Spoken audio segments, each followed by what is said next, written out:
मेरी आवाज साफ आ रही है Ravi ji? Yes sir, yes sir. सभी लोगों को एवरी मंडे 8 PM जय आरसीएम। और अपनी बात स्टार्ट करने से पहले एक बात बता देना चाहता हूं, इस आरसीएम की कसम, आज मैं जो भी बोलूंगा उसमें 0.1% भी कोई झूठी बात नहीं होगी। लेकिन 99% लोगों को लगेगा कि ये झूठ बोल रहा है लड़का। नाम कमलेश्वर राय, रहने वाला पटना बिहार का, उम्र 63 साल 5 महीने 22 दिन, क्वालिफिकेशन दूसरी क्लास फेल। और दूसरी क्लास फेल क्यों दोस्तों? जब मैं दूसरी क्लास में था तो मेरे इस दाहिने हाथ में करंट लग जाने के कारण मेरी पढ़ाई लिखाई नहीं हुई। पढ़ाई लिखाई नहीं हुई, 25 साल तक हाथ काम नहीं करता था। और जब हाथ काम नहीं करता था तो पढ़ाई लिखाई नहीं हो पाई। एक लाइन आज भी मैं लिख नहीं सकता हूँ। 25 साल की उम्र में मेरी शादी हो गई। शादी हुई, 4 बच्चे हो गए, एक बेटा और 3 बेटी। यहाँ बेटी शब्द का इस्तेमाल केवल मैं आपको समझाने के लिए करता हूँ, क्योंकि मैं कभी बेटी शब्द का इस्तेमाल नहीं करता। क्योंकि मेरा मानना है कि हिंदुस्तान की एक बेटी 1 लाख बेटे के बराबर होती है। आपको समझाने के लिए केवल बेटी शब्द का इस्तेमाल कर रहा हूँ। और जैसे ही मेरी 3 बेटियां हुई, पता नहीं उस दिन मेरे जिंदगी में क्या परिवर्तन आया कि जो अपने लोग थे वो हमसे थोड़े थोड़ा दूरी बनाने लगे। और एक दिन ऐसा आया कि सारे के सारे लोगों ने मेरे से दूरी बना ली। मेरे को समझ में नहीं आ रहा था कि अपने लोग मेरे से दूर क्यों चले जा रहे हैं। 2 साल समझने में लगा, 2 साल के बाद समझ में आई कि लोगों ने दूरी इसलिए बनाई, उसका कारण मेरी 3 बेटियां। सबको लगता था कि इसके बच्चों को पढ़ाएंगे कैसे, ये तो काम नहीं करेगा, पढ़ा लिखा है नहीं कि नौकरी करेगा, हाथ काम नहीं करता है कि मजदूरी करेगा। इसलिए सारे लोगों ने हमसे दूरी बना ली। हम क्या करते, हमने वहां अपने गांव में एक छोटा मोटा काम स्टार्ट किया। लोगों के नजर में तो बड़ा काम था, लेकिन मेरे नजर में वो छोटा काम था। हम पटना आ गए, आज से 30 साल पहले हम पटना आ गए। पटना आए तो मेरे पिताजी का बनाया हुआ एक बहुत बड़ा मकान था, जिसमें 3 बेडरूम का 6 फ्लैट था। हम 5 भाई थे। मेरे को लगता था कि पिताजी ने बहुत, मेरे पिताजी समझदार थे, एक अपने लिए बनाया होगा और 5 अपने बच्चों के लिए, हम पांचों भाइयों के लिए बनाया होगा। लेकिन दोस्तों, जब हम पटना आए तो उस मकान में मेरे को जगह नहीं मिली। जगह मिली उस मकान के बरामदे में। लेकिन 3 दिनों के बाद मेरे जब भाई को लगा कि ये परमानेंट के लिए पटना आया है, तब मेरे बड़े भाई ने एक दिन रात को 11 बजे, 22 दिसंबर की बात है, 22 दिसंबर, कड़ाके की सर्दी थी।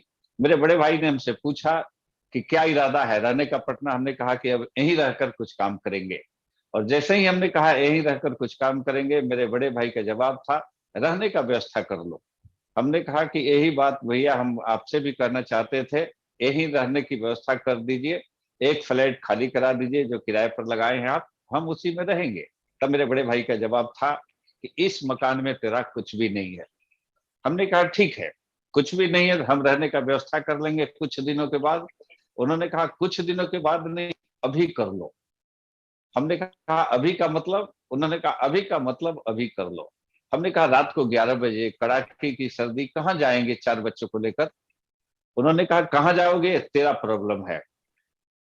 हमने कहा कि भैया आपके सिवा इस पटना में मेरा कौन है? और जैसे ही हमने कहा कि आपके सिवा इस पटना में मेरा कौन है, उन्होंने कहा कि अगर मेरे सिवा तुम्हारा इस पटना में कोई नहीं है तो पास में गंगा नदी है, बच्चों को ले लो, पत्नी को ले लो, जाकर डूब मरो।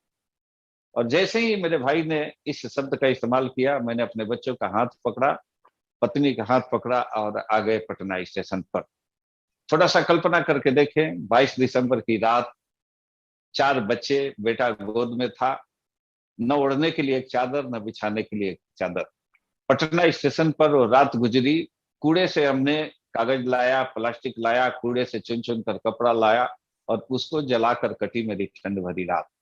सुबह हुई, एक मित्र की सहायता से मेरे को नौकरी मिली एक कपड़े की दुकान पर। कपड़े की दुकान पर मेरा काम क्या था?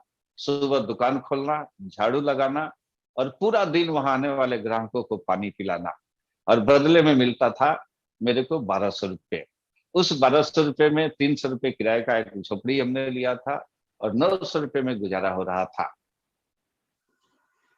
8 साल हमने वहां पानी पिलाया। इसलिए नहीं कि मैं बहुत गरीब घर का था, इसलिए नहीं कि मेरे भाई बहुत गरीब था। इसी पटना में मेरे एक भाई बहुत बड़े पत्रकार थे, एक भाई बहुत बड़ा 50-100 करोड़ का ठेके लेने वाला ठेकेदार, एक भाभी इनकम टैक्स कमिश्नर, एक भाई बैंक मैनेजर। और उसी पटना में हमने 1200 रुपए का नौकरी किया, एक कपड़े की दुकान पर पानी पिलाया। 1 साल नहीं, 1 साल, 2 साल, 3 साल, 4 साल, 5 साल, 6 साल, 7 साल। और मेरा तनख्वाह 1200 रुपए का 1200 रहा। जब भी हम कहते थे सेठ से कि मेरा सैलरी थोड़ा सा बढ़ा दो, उसका जवाब होता था कल से मत आना, और हम अगले दिन जाकर खड़े हो जाते थे। दोस्तों, बेटा मेरा थोड़ा सा बड़ा हुआ, और बिना मेरे से पूछे मेरी बड़ी बिटिया और पत्नी ने उसका नाम एक स्कूल में लिखा दिया जहाँ की फीस 15 रुपए थी।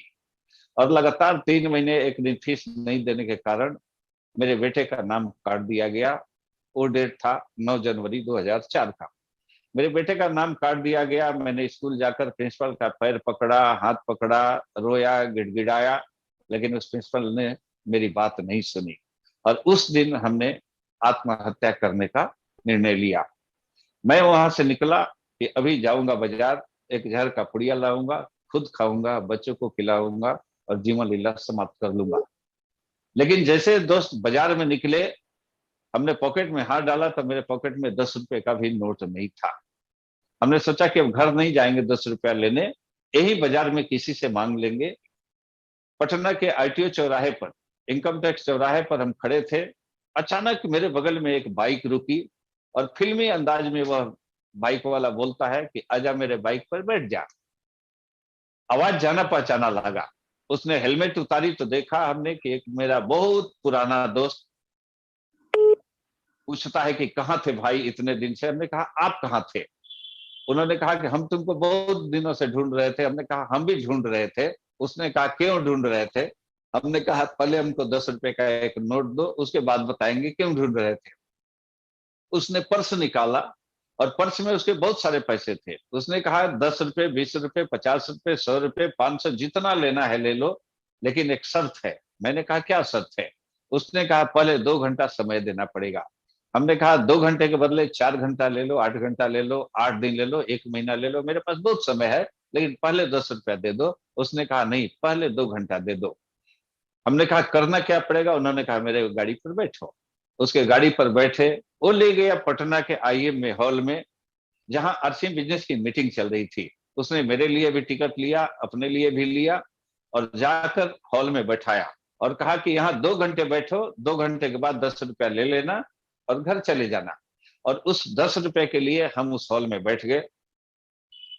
एक व्यक्ति आ रहा था, जा रहा था, उसके लिए लोग ताली बजा रहे थे, म्यूजिक बज रहा था, लोग डांस कर रहे थे। उसके बाद अगला व्यक्ति गया, उसने कहा कि मेरी इनकम 700। 4-5 लोग लाइन में खड़े थे, किसी ने कहा 800, किसी ने कहा 1200, किसी ने कहा 1500। उसके बाद फिर एक व्यक्ति ने कहा, उसके अगले लेवल वाले को बुलाया, किसी ने कहा मेरी इनकम 5000, किसी ने कहा 7000, किसी ने कहा 10,000। हमने अपने दोस्त से कहा कि देखो अगला जाएगा तो इनकम 20,000 बताएगा। और उस व्यक्ति ने फिर बुलाया कि सारे रॉयल्टी चीवर आ जाओ। और उस रॉयल्टी चीवर ने बताना शुरू किया कि पिछले महीने की इनकम 18,000, पिछले महीने की इनकम 22,000, पिछले महीने की इनकम 27,000। और हमने फिर अपने दोस्त से मजाक में कहा कि इसके बाद वाला जाएगा तो देखना 50,000 बताएगा। और वही हुआ। आगे वाले 50,000 बताने लगे, इनकम 60,000 बताने लगे। हमने कहा कि भाई ऐसा तमाशा बहुत देखे हैं, मेरे को 10 रुपया दो, हम जाएं। उन्होंने कहा कि अभी आधे घंटे बीते हैं, अभी 1.5 घंटा बाकी है। और अचानक यही बात कर रहे थे, तब तक अनाउंसमेंट हुआ कि अब इंतजार की घड़ियां समाप्त। अब आप जिसको सुनने आए हैं, भारत में लाखों लोगों की जिंदगी बदलने वाले व्यक्ति अब आपके सामने आ रहे हैं, आपके जोरदार तालियों के बीच। उन्होंने नाम लिया बीसी छाबड़ा जी का। बीसी छाबड़ा जी स्टेज पर जाने लगे। सारे लोग खड़े होकर ताली बजा रहे थे, नाच रहे थे, गा रहे थे, म्यूजिक बज रहा था। इकलौता हम थे जो हॉल में बैठे हुए थे। हम न खड़े हुए, न ताली बजा रहे थे, न डांस कर रहे थे। बीसी छाबड़ा जी बोलना चालू किए, बहुत लोग खुश थे, सारे लोग ताली बजाते थे बार बार। और इकलौता हम थे जो हॉल में बैठे हुए थे। अचानक बीसी छाबड़ा जी के मुंह से निकली कि कोई फर्क नहीं पड़ता कि तुम कौन हो, कोई फर्क नहीं पड़ता कि तू औरत हो कि मर्द, कोई फर्क नहीं पड़ता कि तू गांव के रहने वाले हो कि शहर के, कोई फर्क नहीं पड़ता कि तू पढ़े लिखे हो कि अंगूठा छाप, कोई नहीं फर्क पड़ता कि तू दूसरी फेल हो या एमए पास हो, कोई फर्क नहीं पड़ता कि इसमें भेजा है कि नहीं। तुम्हारे जीवन में फर्क इसलिए पड़ता है कि इसमें कामयाबी का कलेजा है कि नहीं। और जैसे ही बीसी छाबड़ा जी ने बात कही, हमने अपने दोस्त का हाथ पकड़ा और कहा कि भैया इस आदमी से मिला सकते हो क्या। उसने कहा मीटिंग के बाद चलो होटल में मिलाते हैं। बीसी छाबड़ा जी से मिलने होटल में गए। बीसी छाबड़ा जी से कहा हमने कि सर, इस बिजनेस में हम भी कामयाब होना चाहते हैं, हम कामयाब हो सकते हैं क्या। उन्होंने कहा कि एकदम हो सकते हो, अगर मेरी बात सुनकर इस बिजनेस में टिक गए तो। उन्होंने कहा इस बिजनेस में जो टिका वो रूबी स्टार होना ही होना है। हमने कहा करना क्या पड़ेगा। उन्होंने कहा कुछ नहीं करना है, वही काम करना है जो बचपन से करते आए हो। बचपन से चाय पीते हो, बचपन से कपड़ा पहनते हो, बचपन से तेल मसाला यूज करते हो, बचपन से जो करते हो वही करना है। शर्त बस यह है कि दुकान बदल लेना है, पहले किसी और दुकान से, अभी किसी और दुकान से। फिर मेरे दोस्त ने कहा कि इस बिजनेस में लोगों को बताना है, जो काम तुम कर रहे हो वही बात लोगों को बताना है। और जब हमने बताना स्टार्ट किया तो लोगों ने गाली देना स्टार्ट किया, लोगों ने फ्रॉड करना चालू किया। जब अपने भाई को हमने बताया तो भाई ने लात मार कर निकाला। जिस दोस्त ने शाम को बुलाया उसने घर में रहते हुए बहाना कर दिया। और एक बार दोस्त ऐसा हुआ कि मेरे सामने एक मेरा दोस्त घर के अंदर गया। 1 मिनट बाद हमने दरवाजा खटखटाया, उसका छोटा सा 2 साल 3 साल का बच्चा बाहर निकलता है। हमने कहा कि बेटा अपने पापा से बोल दो कि कमलेश अंकल आए हैं। वो बेटा दौड़ता हुआ गया कि पापा पापा कमलेश अंकल आए हैं। और 1 मिनट बाद उधर से आकर कहता है कि अंकल जी, पापा ने बोला है कि अंकल को बोल दो कि पापा घर में नहीं है।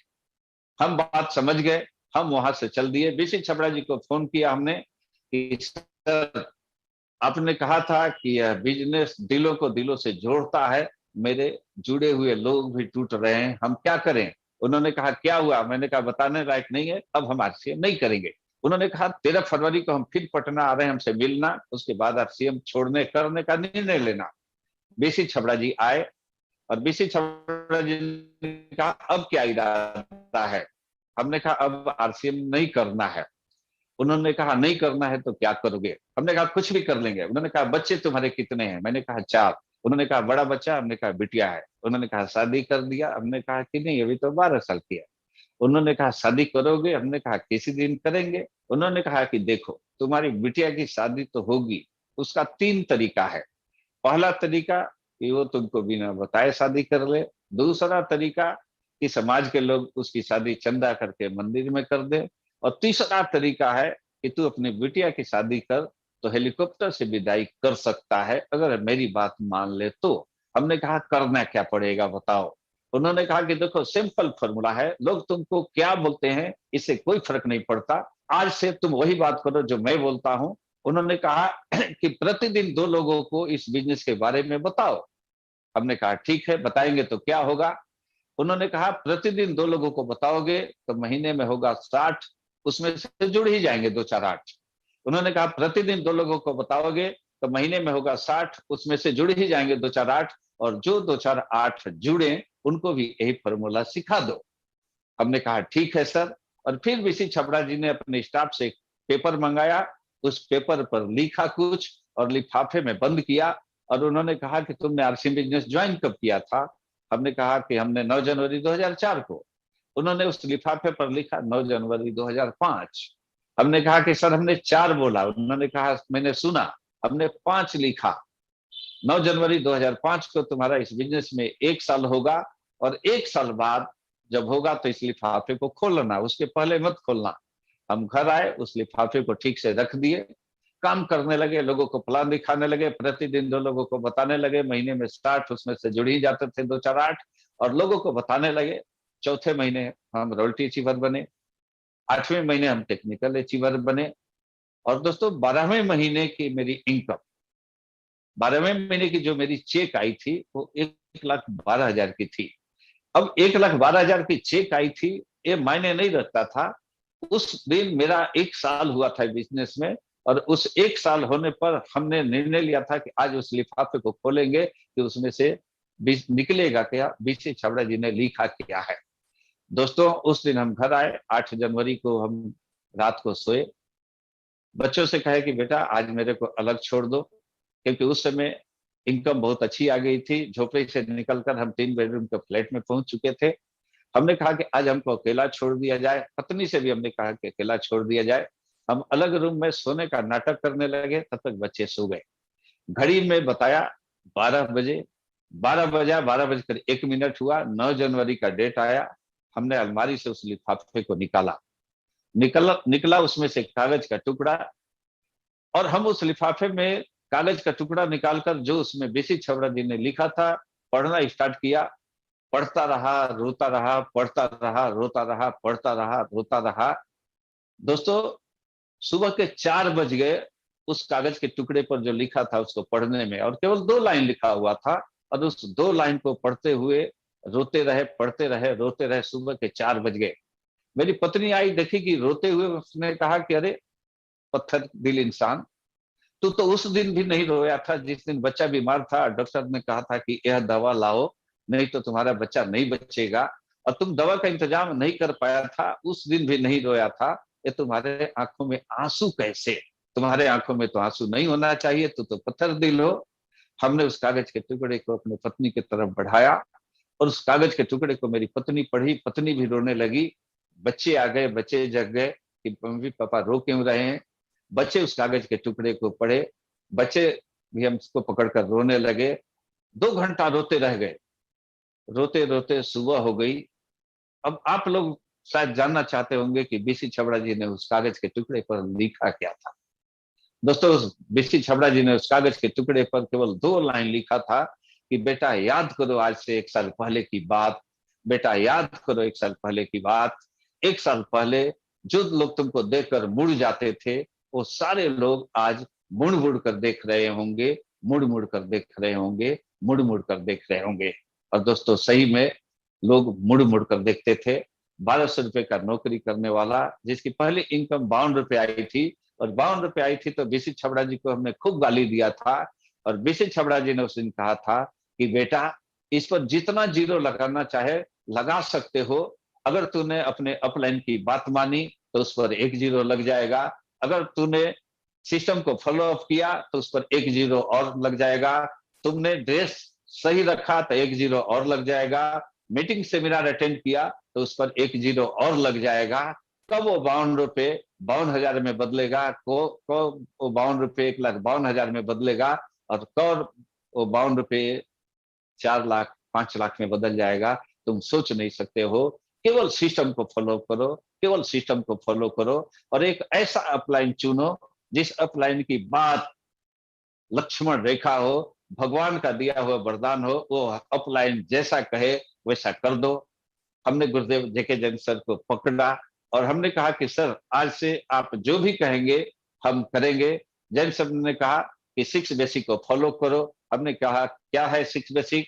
उन्होंने 6 बेसिक बताया था कि 6 बेसिक का पहला रूल प्रोडक्ट यूज, 6 बेसिक का दूसरा रूल प्रोडक्ट के बारे में जानकारी लेना और प्रोडक्ट के बारे में जानकारी देना।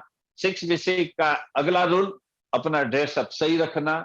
6 बेसिक का अगला रूल अपने अपलाइन पर विश्वास करना, अपने अपलाइन पर भरोसा करना, अपने अपलाइन की बात मानना। 6 बेसिक का अगला रूल मीटिंग सेमिनार कभी मत मिस करना, कभी मत मिस करना। दोस्तों, यही हम किए, और आज शायद आप लोगों को विश्वास नहीं होगा, जिन बच्चों को पढ़ाने के बारे में सोचते थे, जिन बच्चों के चलते मेरे घर वाले हमसे दूर हो गए थे कि इनको पढ़ाएंगे कैसे, इनकी शादी कैसे करेंगे, तो आपको बता दें उन्हीं चारों बच्चों को पढ़ाने में हमने 2 करोड़ 53 लाख रुपए खर्च किया है। आज आरसीएम से कमाया कितना ये मायने नहीं रखता, लेकिन आरसीएम से कमा कर हमने इन्वेस्ट किया तो आज करीब करीब 50 करोड़ की वो प्रॉपर्टी हो चुकी है। इस अंगूठे छाप का आज एक मेरी बिटिया जर्मनी में रहती है, आज एक बिटिया सिंगापुर में रहती है, बेटा अमेरिका में रहता है, एक बेटी दिल्ली में रहती है, और 2 लाख रुपए की इंजीनियरिंग की नौकरी छोड़कर 500 गरीब बच्चों को वो पढ़ाती है। यह सब आरसीएम की बदौलत, यह सब केवल आरसीएम की बदौलत, यह सब केवल आरसीएम की बदौलत, यह सब केवल सिस्टम को फॉलो करने के बदौलत, यह सब अपलाइन पर भरोसा करने के बदौलत, यह सब टिके रहने के बदौलत। क्यों? क्योंकि बीसी छबड़ा जी ने कहा था जो टिक गया वो रूबी स्टार और जब गुरुदेव केसी छबड़ा जी से मिला तो केसी छबड़ा जी ने कहा कि कमलेश जी एक लाइन इसमें और जोड़ दीजिए। वीसी सर ने अगर कहा है कि जो टिक गया वो रूबी स्टार, तो हम बताते हैं जो सीख गया वो डायमंड। और सीखने के लिए एक गुरु होना चाहिए, उस गुरु का हाथ मत पकड़ो। हमने कहा कि सर सभी लोगों ने सिखाया था कि किसी गुरु का हाथ पकड़ लो।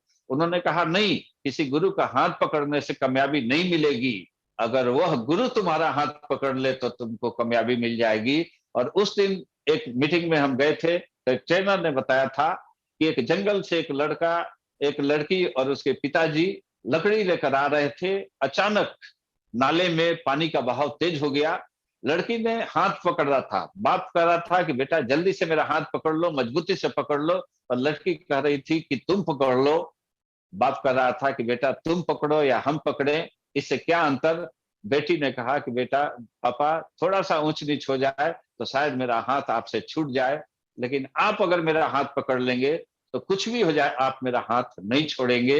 यही बात केसी छबड़ा जी ने सिखाया था कि कमलेश, जिस दिन तुम किसी का हाथ पकड़ोगे शायद ऊंच नीच थोड़ा सा हो जाए, तो हो सकता है कि तुम हाथ छोड़ दो, लेकिन कुछ ऐसा करो कि तुम्हारा अपलाइन तुम्हारा हाथ पकड़ ले। और जिस दिन तुम्हारा अपलाइन तुम्हारा हाथ पकड़ लेगा उसके बाद तुमको कामयाबी निश्चित है। लेकिन अपलाइन हाथ पकड़ता है तो होता क्या है, कभी कभी ऐसा होता है कि अपलाइन अपने फायदे की बात कर रहा है, इसलिए लोग अपलाइन पर भरोसा नहीं करते हैं, अपलाइन पर बात नहीं, अपलाइन की बात नहीं मानते हैं। लोगों को लगता है कि अपलाइन से हम ही तेज हैं। तब जैन साहब ने एक बात कही थी। जैन साहब के घर हम बैठे थे, टेबल के उस पार जैन साहब बैठे थे और टेबल के हम इस पार बैठे थे। एक बड़े कागज पर जैन साहब ने लिखा 6 और हमसे उन्होंने पूछा कि क्या लिखा हुआ है। हमने कहा सर 9 लिखा हुआ है। जैन साहब ने कहा कि एकदम सही बोल रहे हो कमलेश जी, आपको 9 दिखाई दे रही है इसलिए तुम 9 बोल रहे हो, लेकिन हमने लिखा है 6। और यही बात होती है, अपलाइन कहता है कुछ, सामने वाले को समझ में आता है कुछ, अपलाइन लिखता है कुछ, सामने वाले को समझ में आता है कुछ। लेकिन आप अपलाइन पर भरोसा करके एक लाइन सुन लो कि खता न बही जो अपलाइन कहे वो सही। अपलाइन कहता है 6 लिखा हुआ है तो 6 मान लो, क्योंकि जब अपलाइन बनोगे तब पता चलेगा, टेबल के इस पार आओगे तब पता चलेगा कि यह 6 है कि 9। और हमने जैन साहब जैसा जैसा जैन साहब ने कहा वैसा वैसा हमने किया। आज रिजल्ट आपके सामने है। एक अंगूठा छाप के टीम में सैकड़ों आईएएस आईपीएस, हजारों डॉक्टर इंजीनियर जुड़े हुए हैं। एक अंगूठा छाप बोल रहा है और मेरे सामने कितने डॉक्टर सुन रहे हैं, कितने इंजीनियर सुन रहे हैं, कितने मास्टर डिग्री वाले सुन रहे हैं। और आज चिल्ला चिल्ला कर हम कहते हैं कि दूसरी क्लास फेल है, कोई भरोसा नहीं करता। आज चिल्ला चिल्ला कर कहते हैं कि हमने आरसीएम करके अपने बच्चों को पढ़ाया, आरसीएम करके इतना प्रॉपर्टी बनाया। जो भरोसा करते हैं, जो बात मानते हैं, वो सारे कामयाब हो जाते हैं। आज रिजल्ट आपके सामने है।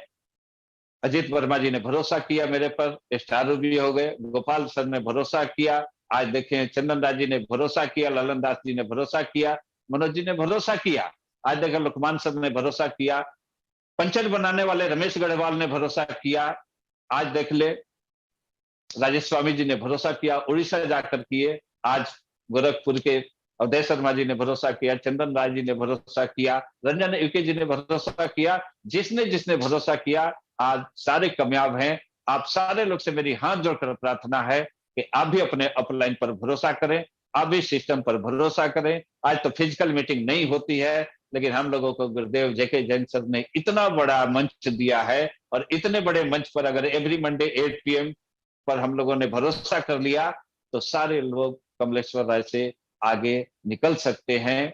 इसी के साथ आज हो सकता है कि हमने टाइम 2-4 मिनट ज्यादा ले लिया, इसके लिए क्षमा चाहते हैं, क्योंकि आज गुरुदेव कपिल कपूर सर को सुनना है। और मैं इन्हीं शब्दों के साथ अपनी बात समाप्त करते हैं। सभी गुरुओं को सादर प्रणाम, चरण छूकर स्पर्श। और अब चाहते हैं मिश्रा सर कपिल कपूर सर को बुला लें। एवरी मंडे 8 PM, जय आरसीएम, जय आरसीएम। सभी को प्रणाम।